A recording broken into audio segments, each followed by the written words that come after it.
It's been a minute, Fred. Dove. So, all right. So, welcome back, guys. This is QLF, and we're back in the game. You know what I'm saying? It's your boy K-Bad. It's your boy be back here. And we are actually celebrating our 1 year anniversary here, man. Like, we've been doing this for about a year now. Like, come tomorrow, what, in 2 days or so, something like that. We'll be doing this for February 6th. Yeah, so we're glad for the people that had, like, we're very appreciative of everybody who stuck around with us and kind of hung out and whatnot, and like, you know, just been chopping it up while we chill here and talk about like our favorite anime, soon to be gaming as well. So, you know what I'm saying? Me and Mac have been on many different little journeys with different Comic Cons and all the stuff you see behind us. We've kind of acquired as we've been on this journey. We even work together. Yeah, thanks. So it's quite the close quarters combat, you know what I'm saying, between us. So, but we've got a special thing we're doing today for our anniversary, guys. We're gonna be doing we always talk about like the supporting characters, co-stars, stuff like that. We're gonna switch it up. We're switching it up for the anniversary. We're gonna go 4 pro tags, man. 4 pro tags, 4 main characters. Fuck that. We're gonna put 4 goats, guys. 4 goats. All right, the 4 goats, right? Like it can be from any timeline in any generation. All right. So let's see. As we go, we got. What's your first pick, Max? What's your first pick?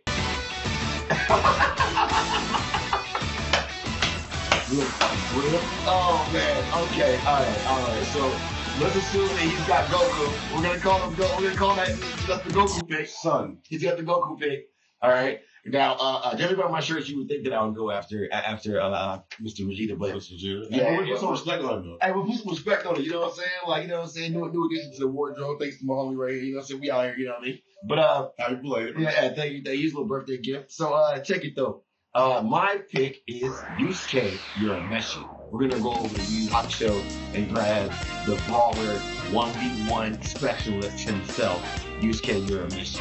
Now I know Mac, you got a second pick, third pick. Well, you're gonna go with Yusuke. I raised you a Yusuke, and I give you an Ash motherfucking catch-up. Gotta catch them all. AKA Trainer Red. Yeah. I want to do that. Quick little background for those who are confused. The first Pokemon games were Pokemon Red and Green for the Game Boy. Yeah. The original protagonist was named Original Trainer Red. Yes. Because that's just who that nigga was. He liked battling. Yeah. He has a fiery spirit, and that's why he's named Red. Yeah. Ash Ketchum is a synonymous carbon copy of Original Trainer Red. They're both from Pallet Town. They're both 10 years old. They both have a fucking best friend named Gary. Yeah. They're the same fucking person. They're the same person. One's just in a different universe. Because Pokemon believes in multiverse. So would you say that he's a variant in a sense? Or, yes, that's exactly what he is. Got you. Shout out to Loki. Shout out to the homie Loki, man. You know what I'm saying? So, all right, number four. It's my turn. Now we're gonna take it back to the Gundam Wing, man. My main man, hero Yui, right? Gundam Wing. Also with Endless Walls, we're gonna go with Gundam Wing, right? Now, when they had the 5 pilots, all right. So to me, that was the best Gundam. I don't know if anybody else has any other objections to that, or maybe like, I don't know if anybody used to watch like Escaflowne back in the day or something like that. Like that's a really, really old cartoon too. It was pretty cool, but Gundam Wing's a lot faster, a lot more like tactical Japanese type. You know what I'm saying? They really love those huge mechs and stuff. So I love it too. Hero Yui is a crazy character. So we're gonna talk about those 4. All right. So now let's go ahead and crank it off with number 1. Goku. Son Goku. Based off of the main character or main protagonist from Journey to the West, Son Wukong. Son Wukong. Now, I'm not sure if any of you guys, I'm sure you guys talked to that. Who knows, right? The Goku lore is pretty deep. But if not, then you're welcome, right? So we want to put a little bit of respect on Goku for many reasons, guys. Obviously, Goku has saved the planet many times, saved our universe several times. The guy he's the GOAT. Why is Goku the GOAT, Mac? Why is he the GOAT? Well, I'm glad you asked that, Mr. Calabash. So, why is Son Goku the GOAT? Well, actually, quick fact, Goku's name is Kakarot. See, everyone from Planet Vegeta, a.k.a. formerly Planet Sadala, a.k.a. also known as Planet Salad, right? Are all vegetables or some kind of plant that grows on the ground. Goku's, again, orange, Kakarot. Carrot. Right. Yeah. When Goku got Earth's son Gohan, his grandfather, which means rice. Correct. Rice ball. Rice ball. Named him Goku because Goku I'll have to put it in the comments or like put it across the screen at some point what Goku means.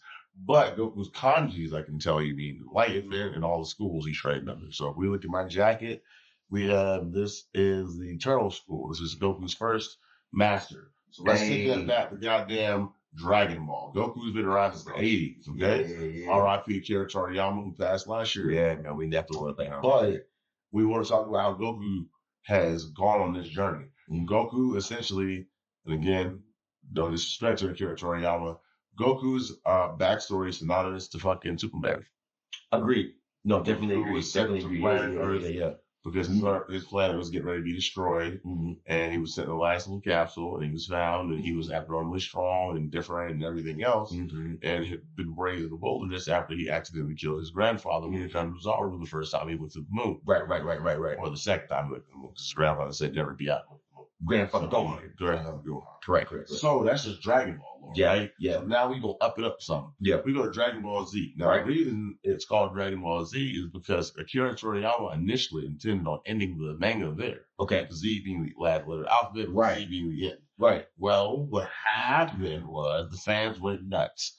So we got Goku now being introduced and being a father. Okay. So all of the events of Dragon Ball looped into Dragon Ball Z. And that's when 5-year time it, right? That's what we all love Gohan. Originally, quick little fact, Gohan was supposed to lead off after Goku died in the Cell. But the fans went shitty and was like, no, we want Goku. Yeah, we want Goku. We want our bring him back. Exactly. So 7-year time skip, Goku gets the hell back, right? So now, I'm not going to go into Goku's greatest battles because we're going to talk about them, of course. But it was high level overview. So now we speed on into timeline canonically Dragon Ball Daima. And we jump forward like crazy. Daima takes place right after Majin Buu. Yeah. Where they all wish their children. Yo, Mac, let me ask you, how have you been liking it? How have you been liking Daima? It was a slow burn. Yeah. But I tell you what. Yeah. And audience, I ain't trying to be like TMI or disrespectful from Super Saiyan Vegeta 3 got my dick hard.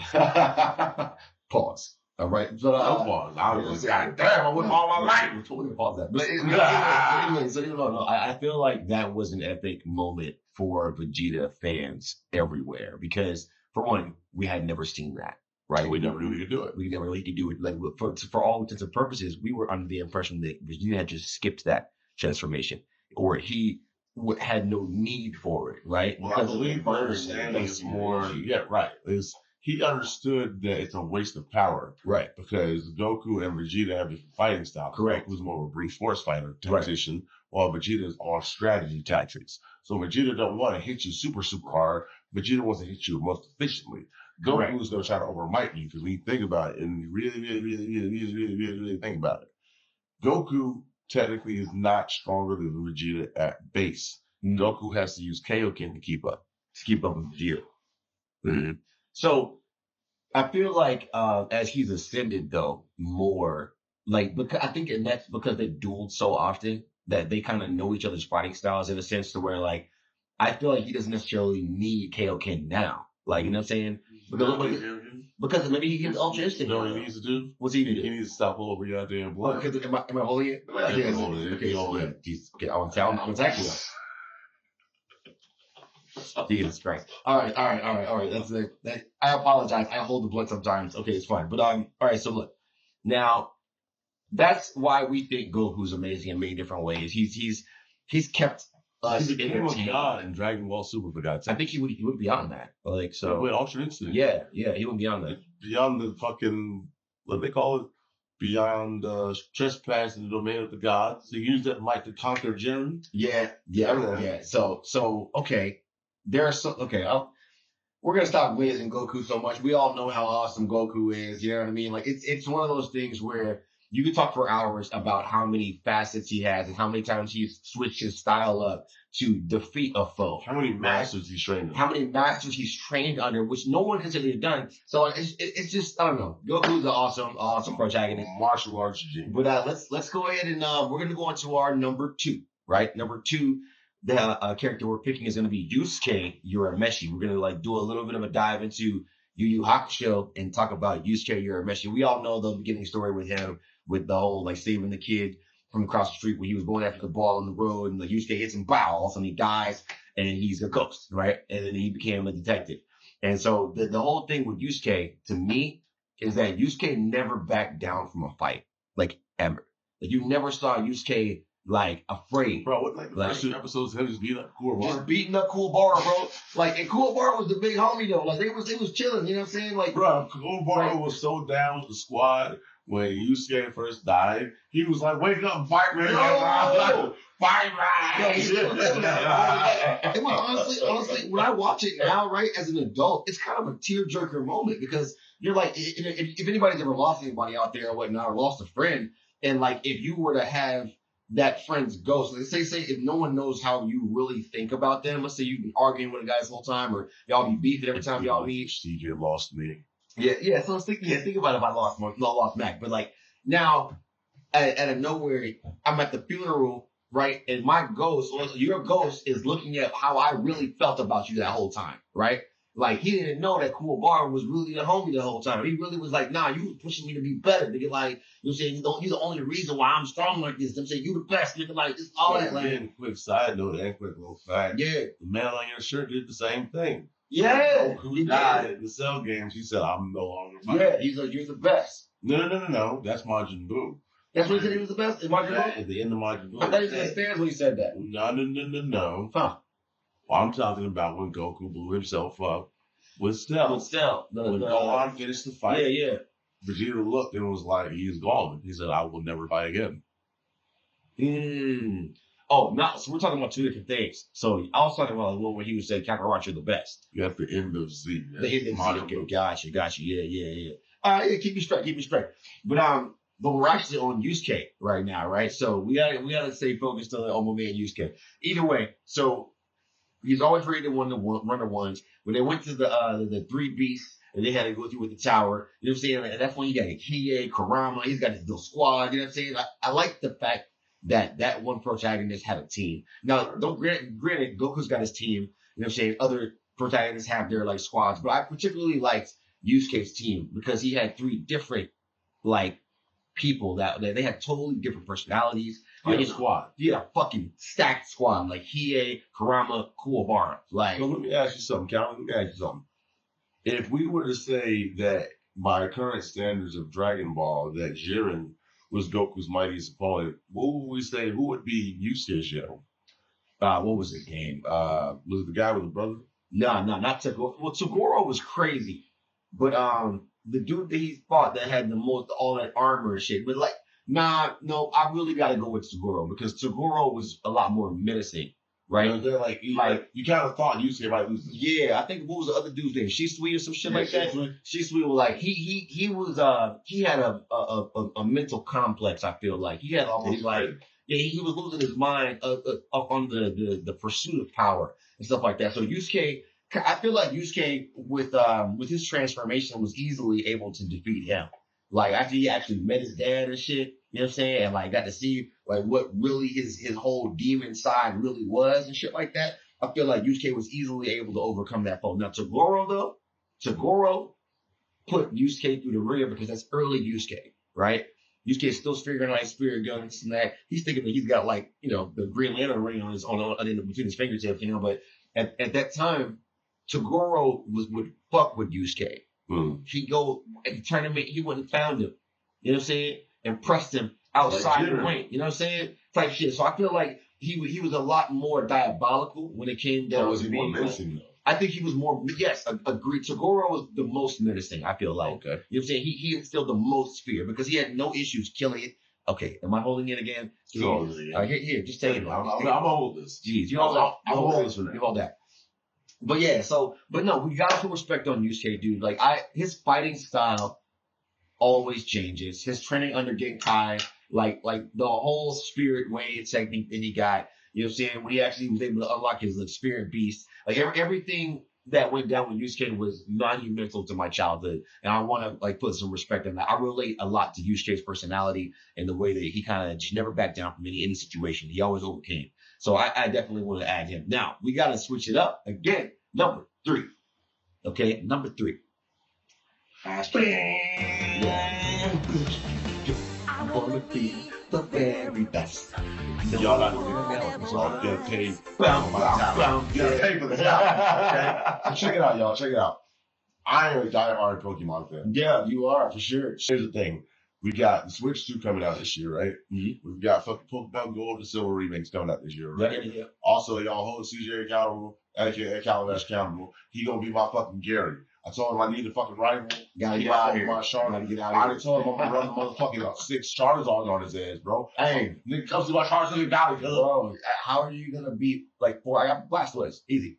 bro. That's easy. Easy. Blastoise. Thunderfell. Few moments later. So, again, some quick little facts. So we have Ash, original Trainer Red, who is also based on, again, Ash is original Trainer Red for the anime. Right. So they're both from Palatown. Yeah. Now, when we want to talk about anime characters, we want to talk about who inspires whom to relate to characters when you grow up. Because here's the thing, Pokemon's been around almost 30 years. 30 years. 30 years. That's 3 decades. 1995. Mas. 1995, right? Yeah. Here's the thing, Ash took L's, 43 of them. Yeah, he was getting his ass whooped. But never aged beyond age of 10. But you know what I'll give? But you know, Which is weird as fuck. okay. Anime. You want to talk about that? Right. But I'll say this though. I give Ash respect because he always maintained his resolve. He broke apart a couple times, right? But you know, with a nice little pep talk or something like that, Ash maintained his morale, his resolve, and he taught kids to not give up. Just correct. Yeah, he would teach other motherfuckers. Like I feel like whenever somebody else was doing worse than him, he would never think about his own issues or his own struggles, nothing like that. He was a very empathetic person, right. And he saw people for who they really were behind the darkness. And one of the first Pokemon trainers to say, "Fuck all that, let's square up." He tried to swing on Mewtwo. Oh, Mewtwo, nigga, let's run the one like nigga. Fuck with Pikachu one more time, cuz. Like I be so you know, for those of us who do know, Ash took 23 years to become what is deemed now in the Pokemon world as the Pokemon Master. So Pokemon Master for Ash was he became the world champion. Mm-hmm. Ash had to win a league to get invited to what's called Champions Court. Okay. You have to have a certain amount of points so you can get selected. So the Champions Court consists of all the champions from every region. Check it out. So when Ash fought, he had Cynthia, he had Leon, he had Lance, he had Diantha, he had the nigga that beat him in Z, Alan. He had fucking, who else to go against? Who else? I don't know. Keep me in the fucking audience on cue. But Ash had to fight a fucking gauntlet to get to Leon. Okay? It was 8 champions. Oh, Iris. Iris was the other champion. So you had a champion from every region. All the 8 battled each other until you had Ash versus Leon. Okay, I vaguely remember this. But This shit gave me chills because Pikachu and Charizard last each. Leon got Charizard, Ash got Pikachu. Leon ain't never. Wait, I do remember this.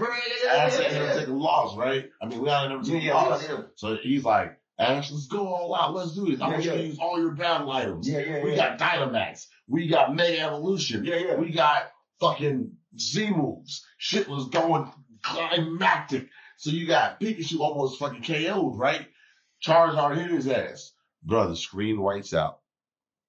You see all of Ash's Pokemon, like telepathically. Pikachu is sitting there stumbling. And it's like, get up. Get up. Get up. Get up. All you hear, bro, is this nigga Pikachu went like Super Saiyan. He got purple lightning, blue, yellow. And then it's like, ding, ding, I want to be the very best. No one ever was. That iconic fucking And Pikachu was standing there like, and Charizard was, and Leon was like, nigga, let's go, Ash. And Pikachu, Ash, bro, I don't know how he did it. Sometime in the battle, niggas had went forward to back to forward. Nigga, he was like, say last thing, Pikachu, everything you got, talk about, Pikachu runs into that bitch, fucking full on. Pikachu runs into that bitch, stupid, full on, headbutt Charizard, right? And then all you see is it freeze and it whites out. And you're like, shit, did this nigga Pikachu really lose motherfucking finals, bro? Pikachu in a hospital bed. Why they had him locked up like that? This nigga Ash is like, man, this nigga locked up like, yo. Ash is like, buddy, are you okay? And he's like, huh? He's like, you know what happened? Then they flash back to the fucking battle. They show Pikachu and Charizard hit. Black and white. Like, No, hold on. Flashback. They flashback. Charizard, Pikachu hit. Charizard closes his eyes. Pikachu is wobbly. Charizard goes down. This nigga Ash is the world's strongest Pokemon trainer. He beat everybody. Right there. And that right there is The GOAT. The GOAT. That's GOAT status. He's worth a GOAT horn, right? So that's number 3. Now, we got Hero Yui. All right? I mean, shoot. Gundam Wing. You guys are familiar with Gundam Wing. Like, you know, or the Gundam Wing movie, Endless Wall. It's either one of those, like, where it shows and showcases the best and fastest burning and boosting Gundams you've ever seen in your life, right? I feel like the speed, the intensity, and the way that each character was their own original, like Troll Barton, Katra, you know what I'm saying? Like, freaking Wu Fei, you know what I'm saying? Everybody was their own, like, person. They had their own mission. Yeah, like each Gundam fit their personality. You know what was dope about Gundam Wing 2, dog? Is like the scientists that built each Gundam also had their own personalities and hairstyles and shit. Like, you know what I'm saying? I feel like, you know, can you tell me if you really do that right now? Look at this guy. This guy over here. Like, but don't get me wrong, that fucking, that used to be my ringtone. I don't know why. That used to be a ringtone. Like, Bro, I wish somebody would call me right now so y'all can hear Rock the Dragon. Rock the Dragon. Like, who's on bass guitar? Just play drums. Oh. Yeah, just put it out there. All right, we're gonna get the smoke out of here. But anyway, no, Hiro Yui. So look, as they all crash, like they come to the planet like fucking aliens, damn near. But we know everybody's in constellations. They're all in those orbiting like what are they called? Space stations. Space stations, but they call something colonies. Yes, called colonies. Thank you. So they're all space colonies and whatnot. So when they shoot down to like different little alien planets and whatnot, they look like aliens. You remember how the Transformers came in the Michael Bay movie and shit like that? Like, you know, they kind of come down like that. Right. Each, like, Hiro Yui was so gully out the gate that he never changed his personality. Like, from the time that they were on Earth to the time they actually ended up putting Vernier boosters inside their Gundams and taking to space, right? Mm-hmm. Like, when he had his whole fight with Wu Fei, and because in the beginning, all the pilots were they were all their own operatives. Right. You know what I'm saying? They were all separate entities. Like, so they were damn near fighting each other. They were like, okay. So they linked up. I look at you as another assassin at that in the beginning. But Hiro was could nobody fuck with him. I'm telling you, could nobody fuck with him. He was fucking about business since day one. Day one. He was on bumpers. He had no other convictions beyond the mission. Bro. Beyond the mission, dude. And look, as men, we're all weak to women, right? And like, it's just the one kryptonite we all have. Well, some of us, you know what I'm saying? But because I want to be insensitive to other types of whatever. Anyway, so Hero was granted, the old girl came up, right? Bunch it, like the ambassador's daughter, like, and she was throwing it at him. She liked him. She was asking him questions. She was showing him attention. Hero literally, like, thought the one chick that you want to bag out of all the chicks to bag, he told that bitch, I'll kill you. Like you, just because she invited to a fucking birthday party. Like, are you trying to, like, what? I don't even know what you're trying to do, but I'm gonna take it as disrespect because I don't understand what you're doing. I think also because who her brother was. Hero knows targets and targets only, right? Mm-hmm. So I feel like if you're in my way, you're stopping me from getting to my target. And like, if I see that you are related to somebody that can be in the way, or you're in any form, shape, fashion looking like you might get in my way, start kidding. You know what I'm saying? Because all I see is the mission. You know what I'm saying? And I almost admire that in a Hero, because even once the team got together, he was still really on his own solo joint. You know what I'm saying? Because not all of the pilots could overcome the Zero system. You know what I'm saying? Like, it drives you crazy when it links with you and shit like that. Right. Like he was the only other person that was able to pilot Epion. You know what I'm saying? Like, fucking Epion, nigga. Like, yo, so look, like with Trace Kushinaga and that whole fight that they was having against him and what was the one he had, the gray joint that he had? I forgot what it was called. It was Ulysses. It was something else. Like, I forget what it's called, but we'll drop it in the thing right here because it escapes me because I haven't seen Gundam in a minute. But like, that was during the whole saga that had Epion in it and stuff like that. We started looking at these other Gundams that were almost sentient style Gundams. We started seeing that the Gundams started kind of communicating with Hero, and like Trey's had like his connection with his Gundam, and like all these other like it's almost like these abnormal systems in these Gundams would link with you. And once they like, you had to have a certain mental capacity to pilot that Gundam. It wasn't that it was special to any one person. You had to have a certain mental capacity to pilot a certain level. It would fuck your mind up. You go crazy, go insane, and you go into almost like a berserker rage that you would see in like Cyberpunk or something like that, right? Like it's almost like you would corrupt your brain. You were corrupted, right? So like, I feel like it was for Hero to be able to overcome almost every system and every Gundam and have the mental fortitude to maintain his focus on the mission, on what he's supposed to be doing, and not let the Gundam's power drive him mad. It deserves shit tons of respect, because not all pilots can even jump into I think Duo tried to jump into Zero and couldn't do it. Wu Fei tried to jump into Zero and couldn't do it. Hero was the best in function. So for that, I feel like he deserves some GOAT status.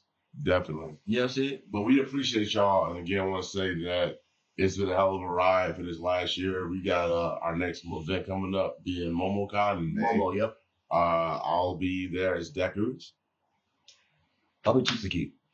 And we'll be there as My Hero Academia characters. Yeah, so man. we hope to see some of you out there. If you see us, recognize us, want to take a picture, want to sub. High fives, dude. High fives are free, dude. High I'll fives tell you that right now. Free too. For sure. But you know what's not free? Being a YouTube partner. We need you guys to go ahead and subscribe, like, and share. Hit the button, baby. We need you to hit button. Yeah. Hit the like button. Share it everywhere. Everywhere. Yeah. But yo, it's your boy K Bash. It's your boy. Be back here. We will see you later. Next time. Peace. Bye.